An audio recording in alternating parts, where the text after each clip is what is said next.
Selamat datang lagi di sesi kupas tuntas kita. Hari ini kita ambil sumber dari risetnya Jim Collins dan Morten Hansen di buku Great by Choice. Mereka kan neliti tuh, kenapa ya ada perusahaan yang bisa sukses banget, justru pas kondisi lagi nggak pasti, malah mungkin kacau balau gitu. Nah, fokus kita kali ini ada satu temuan menarik dari bab 3, konsep yang mereka sebut 20 Mile March. Apaan sih ini? Kita coba bongkar ya. Jadi analoginya gini, bayangin Anda lagi jalan kaki nyebrang Amerika. Kuncinya, kata mereka nih, bukan soal seberapa ngebut pas cuaca bagus, tapi komitmen buat jalan, nah ini dia, tepat 20 mil setiap hari. Gak boleh kurang pas lagi badai salju, tapi juga, ini penting nih, gak boleh lebih pas lagi cerah banget terus rasanya bisa lari 40 mil. Beda banget kan sama pejalan lain yang mungkin ngebut pas gampang, itu nyerah pas susah.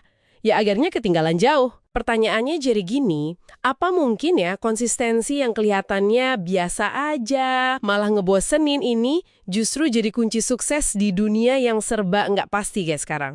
Iya, analogi itu pas banget sih buat nangkap intinya. Konsep 20 Mile March ini lebih dari sekedar target biasa ya. Ini tuh kayak sebuah mekanisme kinerja yang konkret, dirancang, terus diterapin mandiri gitu, dari dalam. Ada dua sisi yang sama pentingnya. Pertama yaitu batas bawahnya, target minimum yang pokoknya harus kecapai, nggak peduli kondisi lagi susah banget. Terus yang kedua, nah ini yang sering kelewat, batas atasnya. Jadi semacam disiplin diri buat nggak bablas gitu, walau kondisi lagi enak banget dan rasanya pengen tancap gas. Ini bukan soal target dari luar misalnya, dari pasar saham atau apa, tapi tolok ukur internal yang dirancang cerdas, relevan sama kemampuan, dan pastinya buat jangka panjang. Oke.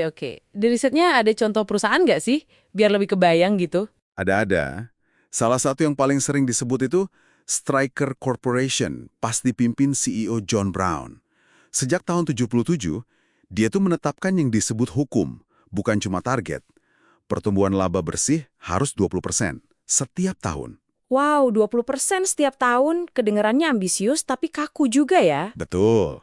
Dan si Brown ini nerapinya serius banget. Ada cerita soal snorkel award gitu. Jadi snorkel beneran dipajang. Itu dikasih ke manajer yang kinerjanya di bawah 20%. Kayak ngingetin, awas tenggelam gitu kan. Bahkan katanya nih, pas rapat besar, tempat duduknya diatur berdasarkan capaian target ini. Kebayangkan gimana disiplinnya ditanam dalam banget. Tapi, nah, yang sama menariknya itu sisi batas atas tadi. Striker itu sering dikritik loh, dianggap kurang agresif. Apalagi pas pesaingnya, USCSC, lagi tumbuh cepet banget. Tapi Brown dengan sadar milih buat jaga ritme 20 Mile March itu. Nggak tergoda ikut balapan buat hasil cepat. Dia pegang teguh ritmenya. Wah, menarik banget ya mereka secara sadar nahan diri, padahal mungkin ada tekanan atau kesempatan buat tumbuh lebih cepat. Terus menurut Colin sama Hansen ini, kenapa sih pendekatan yang disiplin dan kadang nahan diri ini kok bisa efektif banget, apalagi di kondisi nggak pasti gitu? Nah, riset mereka nemuin ada 3 alasan utama kenapa si 20 Mile March ini kuat banget efeknya. Pertama, ini ngebangun keyakinan yang dasarnya fakta, bukan cuma omongan. Jadi, pas tim atau perusahaan bisa capai target terus-terusan, termasuk pas lagi susah, kayak Stryker tadi yang tetap tumbuh 20% lewatin berbagai resesi, itu kan bukti nyata kalau kinerja mereka itu bukan cuma karena kondisi lagi bagus, tapi karena tindakan dan disiplin internal mereka sendiri. Ini ngebangun rasa percaya diri yang, kokoh gitu, bukan sekedar motivasi kosong. Terus yang kedua, pendekatan ini bisa banget ngurangin resiko bencana. Gampangnya, karena nggak maksain diri pas lagi bagus, mereka jadi punya simpenan energi, sumber daya, fokus gitu kan.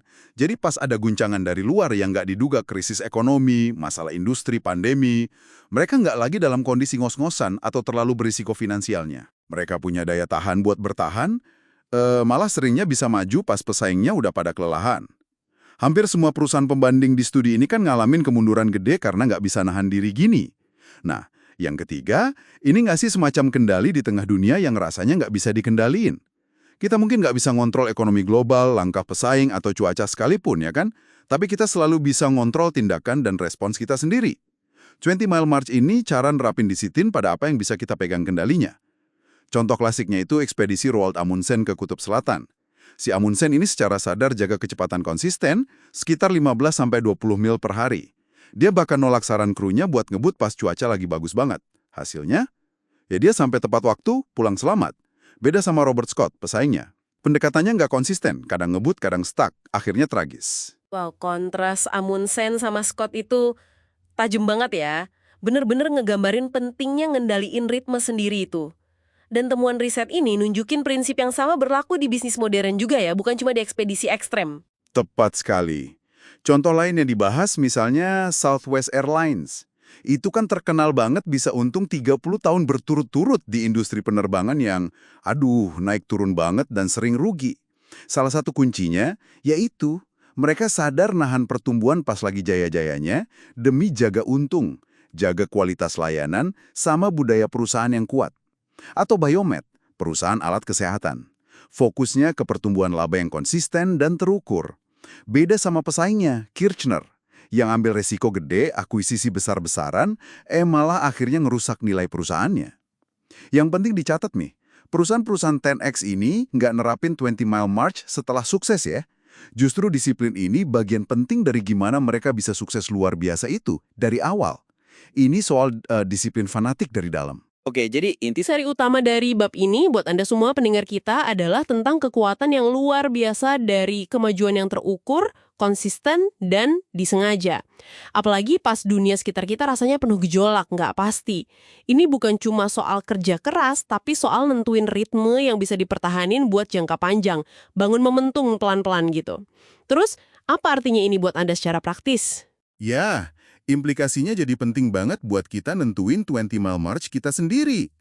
Apapun tujuannya, kerjaan, proyek pribadi, pengembangan diri, coba deh tentuin satu atau beberapa ukuran kinerja kunci yang spesifik, bisa diukur, bisa dicapai terus-terusan, relevan sama tujuan besar kita, dan ada jangka waktunya.